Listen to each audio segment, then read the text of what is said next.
В этом году праздничные дни Мархаш зарегистрировано меньше преступлений, чем в 2017 году. Об этом сегодня в ходе рабочего совещания главе Ингушетии сообщил секретарь Совета безопасности Республики Ахмед Зейтов. По его словам, в 3 дня праздника совершено 9 дорожно-транспортных происшествий.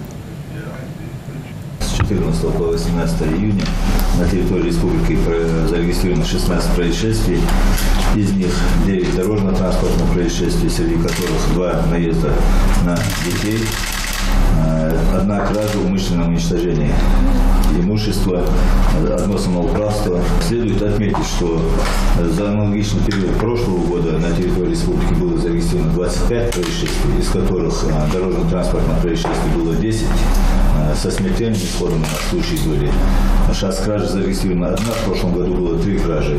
Тем самым у нас значительное снижение по всем преступлениям, происшествиям, в том числе в прошлом году у нас было 1 разбойное нападение, угон автотранспортного средства, задержание управления транспортным средством, алкогольного опьянения. Всех этих фактов в нынешнем году не зарегистрировано. Юнузбек Евкуров поручил Совбезу усилить профилактическую работу в муниципальных образованиях, чтобы население внимательнее относилось к детям, организации их отдыха и перемещений. Следить это все и профилактику по дорожно-транспортным происшествиям. Особенно случаи, которые наезд на детей, там Далакова, кажется, да?